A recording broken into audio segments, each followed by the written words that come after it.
In 2015, the first lunar colonies were built on the Moon, and in 2032, the first mining operations begin on Mars.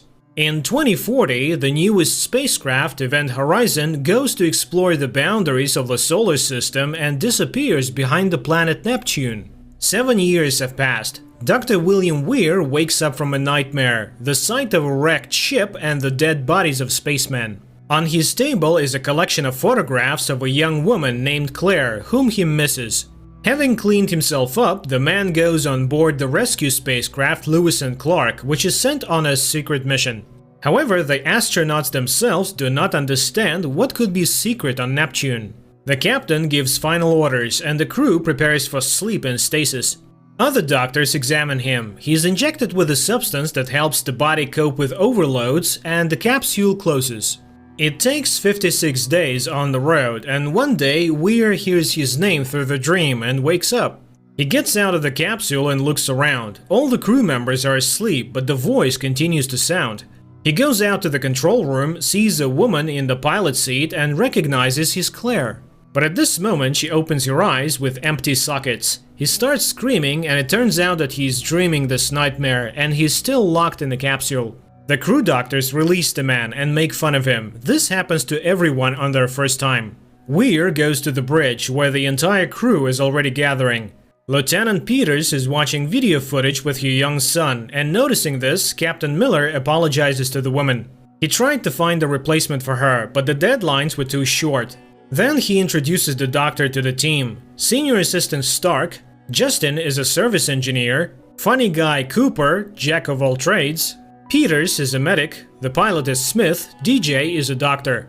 Weir says that a signal was recently received from the ship Event Horizon that disappeared 7 years ago. In fact, the ship is a secret government project capable of making long-distance flights at super light speed. The crew members take the doctor's words skeptically, because according to the theory of relativity, this is impossible. Weir explains that the theory of relativity can be circumvented. By asking provocative questions about the closest distance between 2 points, he clearly demonstrates that by folding space, it is possible to make this distance zero. The Event Horizon engine creates an artificial black hole and uses its enormous energy to warp space-time in such a way that the starting and ending points of the journey overlap. After that, the ship passes through the formed spatial tunnel. Then the space unfolds back and takes its former shape. This is called the gravity mode, and it was created by Weir. The ship was supposed to move to Proxima Centauri, the star nearest to the Sun, but it went missing. And now a signal has come, from which they managed to extract some information. And these are heart-rending screams, with a phrase repeated by the captain's voice, which DJ deciphers as "Liberate me", which means "help me" in Latin. At this moment, signals begin to sound, informing about the approach to the ship Event Horizon, but it is completely invisible in the upper atmosphere. Nevertheless, Smith manages to moor to the ship that suddenly comes into view, and its appearance surprises the crew. The ship is huge and has an unusual shape. Stark conducts a bioscan of the ship, but the instruments show a complete absence of life, as well as icy cold temperatures inside. A research team is dispatched to the ship, while the doctor directs rescuers through comms. The ship meets the explorers with a void in which all kinds of objects float. None of the crew members are visible. Justin goes to inspect the gravity engine, then Peters and Captain go to the front of the ship. Along the way, the people find strange devices that turn out to be mines, which, if necessary, can tear off the front part of the ship and turn it into a lifeboat. The captain is examining the med bay, but everything is in perfect order. Suddenly, a part of a man's hand hits the captain's helmet, but he does not show his fear and goes on. At this time, Justin goes to the engine, to which a strange tunnel of rotating parts leads, which reminds the pilot of a meat grinder. In the meantime, Peters inspects the bridge and finds bloody footprints. While she's trying to get the disc with the logbook, a frozen corpse floats up to her. People can't understand what could have disfigured the body so much. The eyes seem to have been torn out, which could not have been the result of an explosion. Meanwhile, Justin scans the core he found, the center of the gravitational system, and accidentally activates it, which causes it to become liquid and the mechanic is pulled inside. And at this moment, a sudden explosion damages Lewis and Clark, and it begins to lose oxygen. Justin manages to get out of the core, but the guy falls into a comatose state. Captain Miller has no choice but to transfer his entire crew to the empty event horizon for the duration of the repair. However, it will have enough oxygen for no more than 20 hours. Peters manages to turn on gravity on the horizon, and Stark checks the ship's systems. No means of communication have survived, so it is impossible to hope for salvation from the outside. At this time, Smith inspects the damaged ship and finds a huge hole. The others, looking at the bloody footprints, are trying to understand what happened on the ship. Meanwhile, doctors examine Justin, but he does not react to anything. Cooper says that he pulled the guy out of the liquid core, but Weir ridicules him. This is simply impossible, because it would mean that the gate was open. But the gravity was turned off. There is a scuffle between the men, and the captain demands an explanation. The doctor tries to give answers. The core is 3 magnetic rings that create a black hole through which the ship moves to any point in space. The captain orders to close the entrance to this room. Meanwhile, Peters is examining the ship's log entries and suddenly hears a sound in the sickbay. The woman arms herself with a cleaver and examines the room. Suddenly, she sees movement under the cover of the medical table. She prepares to strike but looks inside. It's her son, whose legs seem to have been eaten by someone. Peters screams in horror, but DJ brings her to her senses. The table is empty. Later, she shows the decrypted data from the log, and the captain of the Horizon does say a phrase in Latin, but it sounds like hello and goodbye, after which everything disappears. At this moment, a rapid outflow of energy begins, and the doctor understands the core has started working. But why? He and the captain hurry to him, and Weir descends into one of the working tunnels.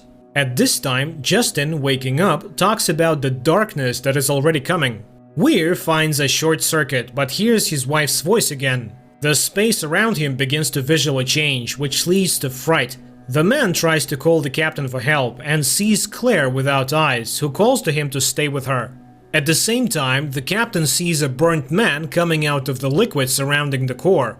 Later, having gathered together, the crew discusses their visions. Smith is sure that the ship is simply cursed. DJ stops his tantrum with a scalpel, and the captain sends Smith and Cooper to repair their ship.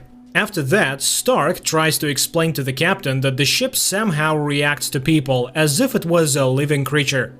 At this time, Justin regains consciousness and tries to commit suicide by going into outer space without a spacesuit. People try to persuade the guy to come back, but he talks about the darkness inside him and opens the door. The guy comes to his senses for a second, not understanding what happened. And then Miller miraculously saves him by pushing him back into the airlock. Medics are rushing to help. The crippled Justin is immersed in a pressure chamber. The captain orders to activate all the possibilities. There is 4 hours of air left, and they need to find out what happened to the first crew before it happens to them. Stark remembers Justin's words about the darkness inside him, but Weir can't explain these words and just leaves the bridge. The captain catches up with him. He must know what's going on. It was Weir who built the ship, and he should know where the gates open and where the ship has been for the last 7 years. But he can't say anything definite. The captain leaves, but in the passage he begins to hear the voice of his boatswain, who died on the ship that Miller previously commanded. Back then, there was an explosion of the oxygen tanks, and only 4 crew members managed to escape. The boatswain was shouting, but Miller couldn't do anything for him. After that, he swore that he would not lose a single crew member. It turns out that the ship knows the fears and secrets of each of them, and it brings them out to the surface. And then DJ admits that he made a mistake in translating a Latin phrase. In fact, it sounds like "save yourself from hell." It turns out that the ship has been outside the universe and reality, and it is unknown what it saw and what it brought with him. At this moment, Cooper reports that the ship is repaired and they can get out of there. The last finishing touches remain. Peters finally manages to open the logbook, and the last shots terrify the people. It turns out that after activating the engine, the members of the Event Horizon crew fell into a frenzy of torture, cannibalism, and violence. People started killing each other in the most sophisticated ways. Miller orders the remaining crew to return to the repaired Lewis and Clark, intending to shoot the Event Horizon with missiles after departure. Weir strongly disagrees with him because the ship has become alive and will not let anyone leave. The crew gathers the necessary things for the return, but Weir refuses to return because he's already at home. At the last moment, Peter suddenly sees the figure of her son, who runs away from her. The woman rushes after him and climbs the high bridge. And when the boy smiles at her, she steps toward him and falls from a great height, crashing against the foot of the core. Dr. Weir finds her body. At this moment, he sees another vision of his own wife, Claire, who killed herself in the bathroom. This finally drives him crazy. He squeezes out his eyes, thus responding to his wife's call to join. He becomes possessed by a madman, a living embodiment of evil who settled on the ill-fated ship. Meanwhile, Cooper finishes repairing the ship, and Smith sees Weir leaving for the event horizon. He reports to the captain that the doctor has just recently been on Lewis and Clark. Miller discovers the missing explosives from the event horizon corridor and orders Smith to leave the ship. But the pilot does not have time to do this. Lewis and Clark explodes. Smith is instantly killed, and Lieutenant Cooper, who is on the skin of the ship, is thrown into space.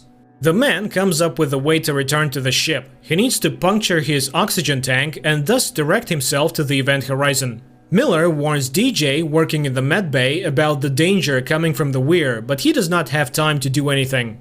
The blind Weir disarms him and opens him alive. Miller, who breaks into the sickbay, finds only the mutilated body of the assistant. The enraged captain finds a pneumatic hammer. If Weir does not want to leave his ship, he will stay here. He sets out to track the madman and finds an insensitive Stark. After bringing the woman to her senses, he sees Weir in the captain's chair. Weir admits that he created the event horizon to reach the stars. But he went further and got into another universe, a dimension of true chaos and pure evil. And when the ship returned, it became alive. It is beautiful, despite the fact that it destroyed his crew. Weir is ready to show where the ship was, after which he starts the gravity engine, intending to send the event horizon on a new journey again. At this moment, Stark attacks Weir, but Weir throws the woman away and grabs Miller's pneumatic hammer. The captain warns that he may break through the shell, but the doctor is not afraid. Meanwhile, Cooper returns to the ship, flies up to the bridge and tries to contact someone inside. Weir fires back at the bridge porthole. The bridge becomes to decompress, and the doctor is thrown into space. The captain somehow miraculously manages to get back into the ship, and at the last moment drags Stark inside. At this moment, a signal is heard from the bow lock. People are arming themselves. It can be Weir, but they cannot take any risks. Fortunately, it turns out to be Cooper. But despite the death of the doctor, nothing is over yet because the core is activated. Miller decides to blow up the corridor and hide in the wheelhouse. To do this, they will prepare the tanks and plunge into stasis, first sending signals of rescue. The captain goes to fulfill the plans, hearing warnings about the opening of the gate. And Cooper, having turned on the emergency beacon, suddenly sees streams of blood filling the ship. He barely manages to help Stark, and he rushes to the bow. Captain Miller prepares to activate the explosives on the bridge, but the vision of the burning boatswain drives him into the engine room. And suddenly, the image of the boatswain is replaced by a triumphant Weir returned by the ship. He shows Miller the dimension of chaos, saying that hell is just a word and reality is much worse, and he will show the captain everything. Terrible visions of his crew flash before Miller's eyes, and he gets into a fight with the doctor. But evil cannot be defeated, and only at the last moment he manages to detonate the explosives, dividing the ship. After a few seconds, the tail section with Weir and Miller falls into the resulting funnel, and the front section with the 3 surviving crew members, Cooper, Stark, and Justin, immersed in suspended animation, remains in our universe in the orbit of Neptune. Cooper and Stark say goodbye to the captain and are placed in pressure chambers waiting for rescuers. After 72 days, a second rescue team appears on the ship. Stark is the first to come out of suspended animation and joyfully welcomes people from Earth and asks where Cooper and Justin are. However, under the lifeguard's helmet, she again sees the scarred, disfigured but still triumphant face of Dr. Weir. Stark is terrified by a monstrous vision. Cooper and the lifeguard try to calm her down, repeating that everything terrible is over. But then the airlock door closes, leaving the finale of the film open. There are certain failures in the film. outright nonsense in the vision of the future and scientific discoveries. But the philosophical question is by no means ridiculous. Where are mankind's new discoveries leading? And who knows what's beyond the horizon?